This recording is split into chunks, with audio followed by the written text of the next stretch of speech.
President Trump warned that the US would stop drug networks long before they ever reached American shores. Just hours later, that warning moved from words to action. At 5:42 a.m., before sunrise, the Caribbean Sea looked calm. USS George Washington was moving through international waters at about 20 knots. The deck was quiet. Systems were steady. Nothing felt urgent. Then 3 fast Venezuelan patrol ships suddenly appeared out of the darkness. Their engines roared as they cut straight across the carrier's path. The distance dropped fast, a few miles, then less. Radar screens tightened. Collision alerts echoed across the bridge. Instead of backing away, the Venezuelan ships angled in and locked into a sharp V-shaped formation directly in front of the carrier. This was no mistake. It was a deliberate move. A small navy testing how far it could push a much larger one. USS George Washington did not slow down. It did not turn. At sea, changing course sends a message, and this was not the moment to send weakness. What the Venezuelan crews did not realize was simple.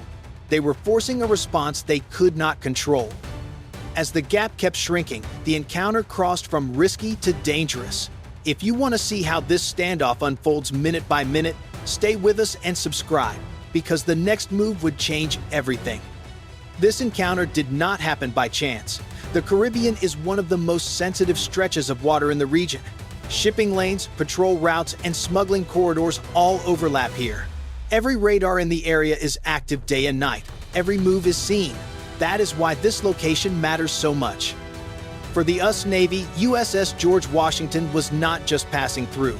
The Carrier Strike Group was part of a broader effort to watch, track, and disrupt drug trafficking routes that moved north toward the US. Holding course in this area sends a clear signal. These waters are monitored, and pressure will not be lifted just because it becomes uncomfortable. For Venezuela, the stakes were different.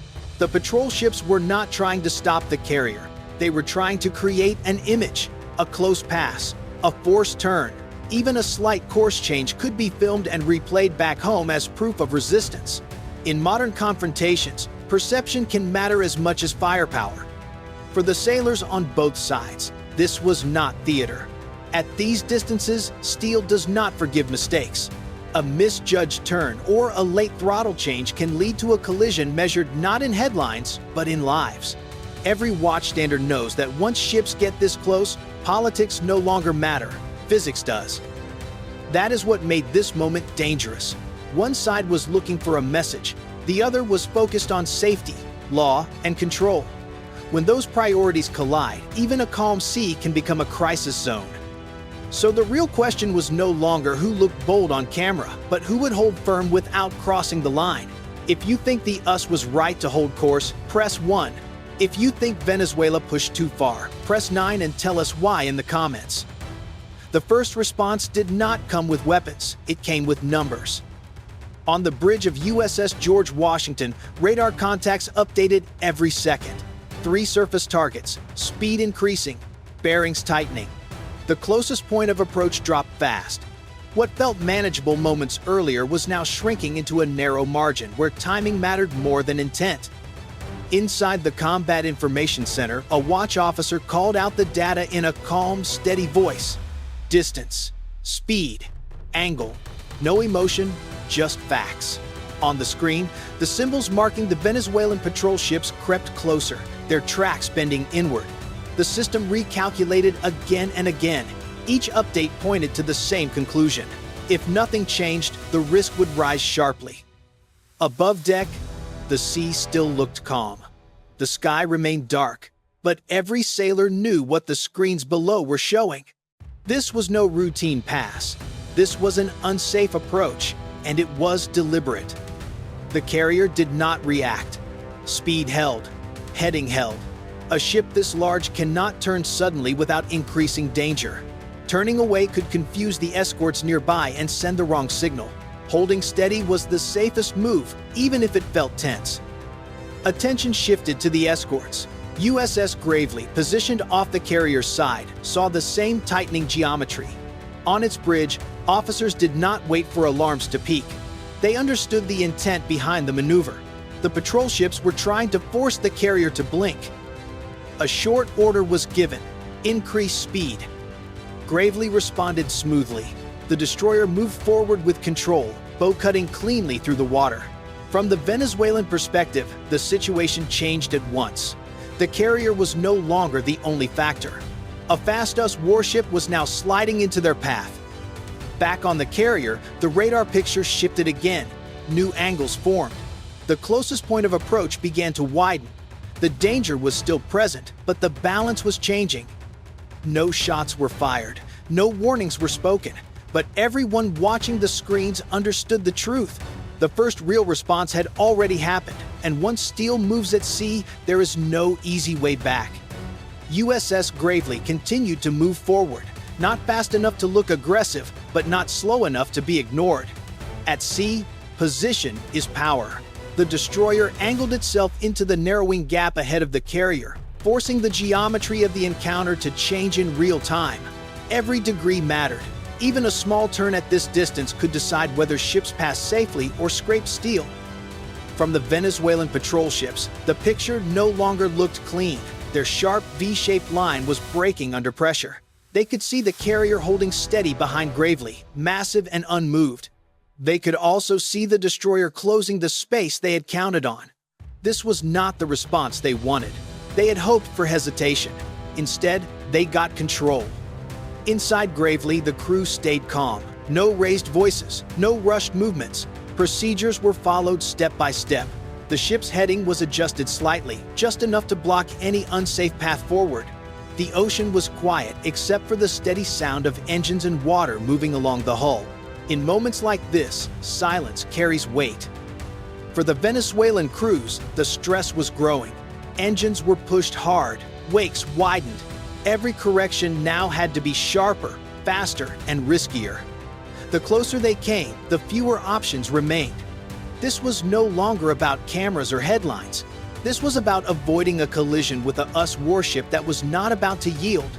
The carrier remained unchanged in the background, moving like a fixed wall. Its presence alone reminded everyone involved why size and discipline matter at sea. Gravely was not threatening, it was denying space.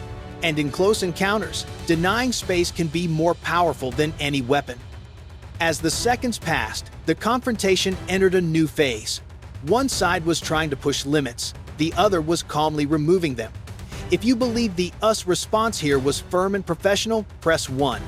If you think Venezuela miscalculated by pushing closer, press 9 and share your view in the comments. The escalation was still unfolding, and the most decisive moment had not yet arrived. Just when the surface picture seemed locked in place, the encounter took an unexpected turn.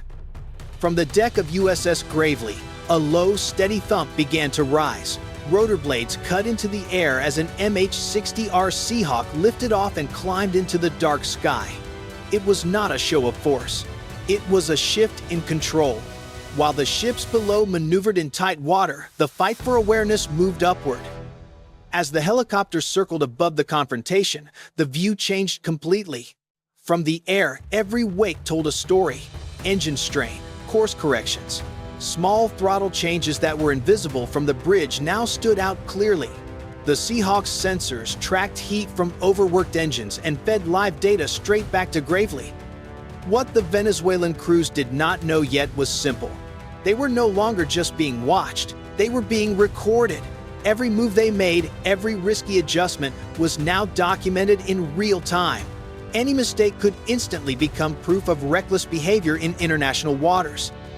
Below, the patrol ships kept pressing, unaware that the balance had shifted again. From their decks, the destroyer still looked like the main obstacle. They did not see how little room they had left.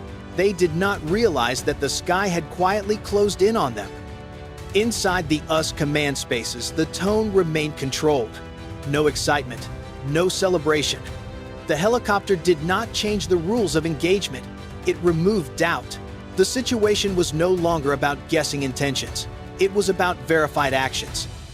This was the twist Venezuela had not planned for. The carrier held course, the destroyer denied space.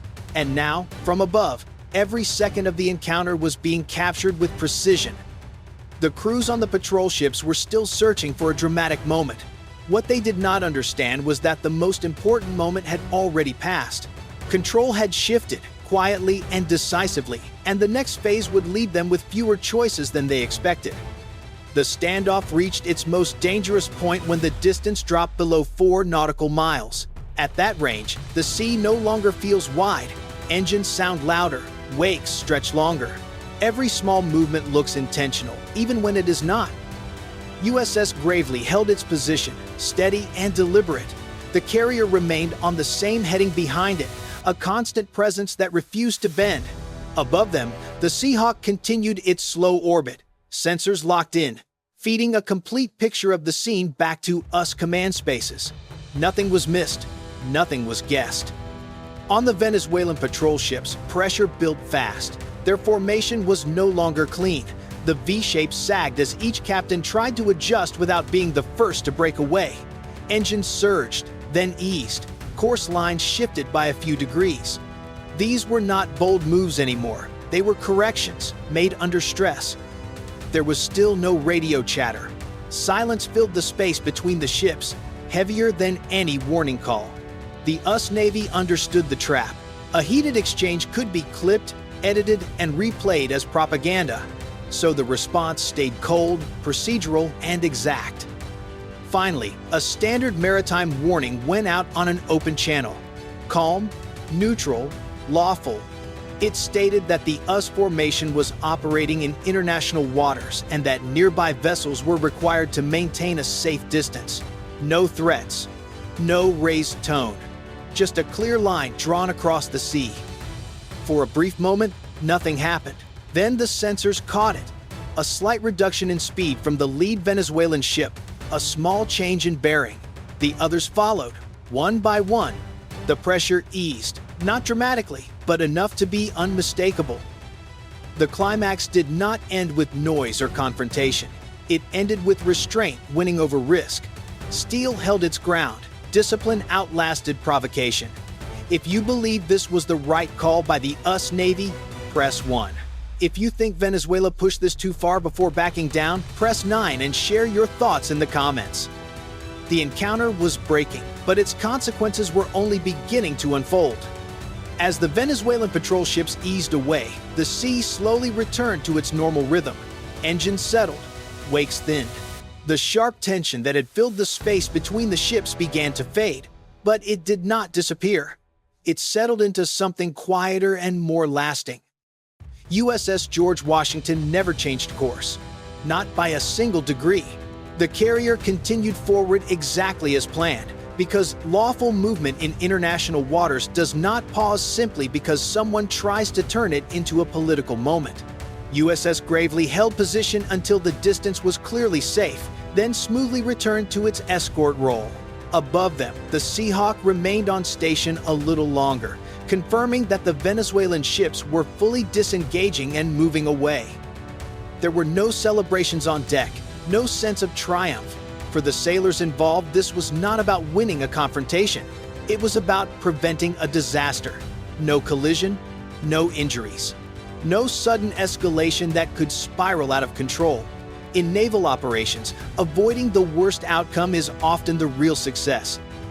Across the Caribbean, the signal traveled fast. Allies saw a US Navy capable of holding firm without overreacting. Regional actors saw that risky close approaches would not force American ships to retreat. Pressure would be met with calm control, not panic or impulse. For Venezuela, the result delivered little value. There was no clear footage of an American carrier turning away, no image that could be replayed as proof of dominance. What remained instead was a quiet record of who maintained discipline and who eventually chose to back off. This moment was not isolated. It fit into a broader pattern forming across the region. Increased patrols, constant monitoring, fewer blind spots. The Caribbean is becoming a place where mistakes are seen instantly and recorded permanently. The lesson is simple. Modern confrontations do not always end with warning shots or explosions. Sometimes they end with patience, discipline, and a refusal to give ground. This was a test, not the end. Next time, the margin for error may be smaller, and the response may have to come sooner. And inside command rooms far from the water, this restraint was noted just as carefully as any aggressive move. Logs were closed, timelines marked, and lessons quietly absorbed. In an era where every encounter shapes the next, calm today becomes leverage tomorrow, and restraint itself becomes a strategic signal.